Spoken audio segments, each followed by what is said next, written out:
Okay, so we had a nice little surprise at our supercharger stop here in Brush, Colorado. Oh, so, a brush with destiny! A brush with destiny, baby!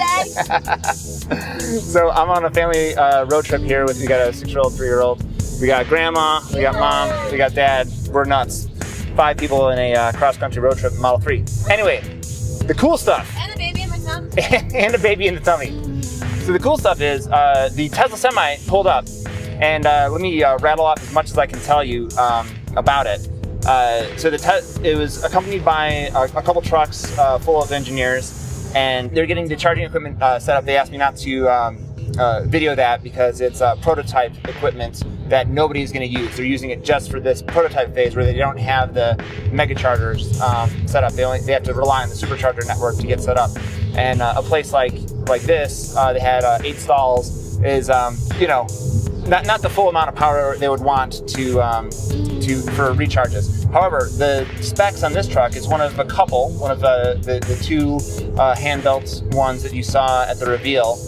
This was the silver one that Elon jumped out of at the reveal. And they have, it's a 300-mile range on this truck. It's what's called a day cab configuration. So there's no sleeper. And he showed me where they will alter the cab, move the cab back basically to make room for a sleeper cabin. And they said, interestingly enough, the trucking industry is kind of moving to these shorter runs where truck drivers want to be at home for dinner at night. So they're moving it where rather than doing these big cross-country hauls, they kind of do like a piggyback haul, like the truck drives so far, drops their load off, the cab comes back, and etc. That sort of thing, rather than embarking upon a long trek away from family. So that's kind of a move that's happening in the trucking industry that Tesla is taking advantage of. So he said that this truck, 300 miles, charges basically at the rate that you saw. It can recharge in about a half an hour when it has enough power to draw from. Since they asked me not to talk too much about the charging, I can just tell you that they asked me to switch supercharger stalls. I was in one of the stalls, one of the 8 that they had. I can tell you that they were not using all of the stalls, but in order to make room, I had to be off on one end, and they had the superchargers plugged into the truck on a Via, basically. This truck, I think he said it had 26 cameras. I might be wrong on that. And they said that this particular truck has more cameras on it than will be in the final release because they're experimenting with camera placement.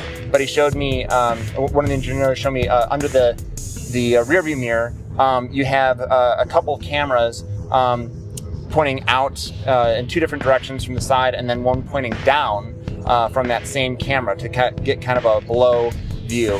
And then there's also cameras behind the cab, and then the same array that we have on our Model 3, the 3 in front. They also have a dash cam, running dash cam footage. The inside of the truck looked very nice. The driver was very comfortable. All these guys are drivers. They're all qualified to drive the Semi. They're actually working on developing it. The motor, which I did not photograph, there's other photographs online, I said, see if I can pull one of those up for you, is the exact same motor that's in the Model 3, actually pulled off the same line. So it's using the drive unit. He showed me the drive unit and the inverter are from the Model 3, and then that goes into a custom gearbox for the Tesla Semi. And then that hooks onto a flange that hooks up to the truck. And then there's 4 motors on this prototype for each of the 4 rear wheels. So each wheel has its own motor in back, and they can do torque vectoring. One of the wheels can take over in case a motor goes down, which is, very rarely happens. But anyway, you have all this kind of redundancy there.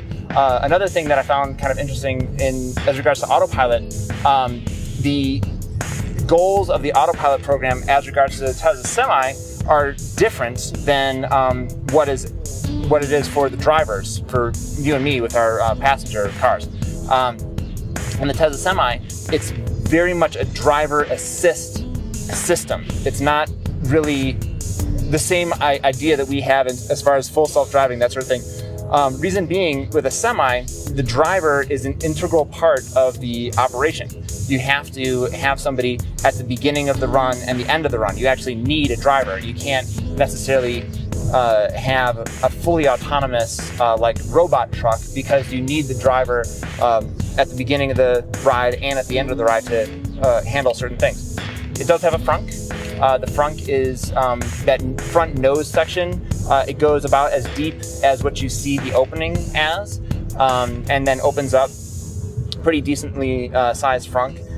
They also have, I was able to see the cooling that they were doing, just because we were at this particular stop, and we're in a, I love you too, Scarlett. I can tell you, man, this truck is real. It is very real. And it is running, 300 miles on a charge. It is, it was in Chicago the other day. We're heading back to Chicago. It's the same truck that you've been seeing. So anyone who wants to say that the truck isn't real, or it's not going to happen, or it's not possible, they are misinformed. The truck is very real. The truck is definitely happening. They have a lot of really cool guys working to make it happen. I was respectful of them. There were things they asked me not to shoot. Specifically the charging hookup. And the only reason they asked me not to shoot that, the reason why you're not going to find pictures of that online, is because it's not the final thing. They don't want people to walk away with the concept that, oh, well, that's not going to work in the real world because blah, blah, blah, blah, blah. Of course, that's not going to work in the real world, because that's not the final production.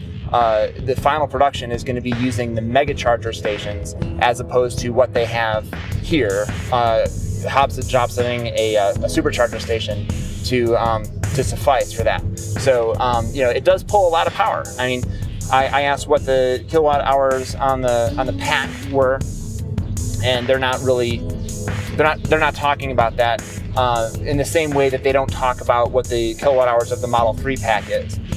Just because most people don't understand what that means, they don't get it. So there's no reason for them to really talk about it, to have people make misinformed, wrong kind of computations. It does have lane keeping, automatic emergency braking, traffic aware cruise control, all that sort of thing to help in terms of safety, side collision, you name it. Anyway, it's very exciting to be a part of this, and looking forward to Tesla.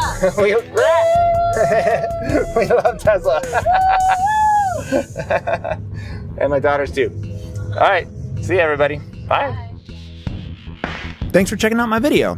Subscribe to my channel so you can have access to my upcoming supercharger reviews. If you're ready to buy your Tesla, use my referral code, which will get you free supercharging. It's ts.la/Eric48912. That's Eric with the K.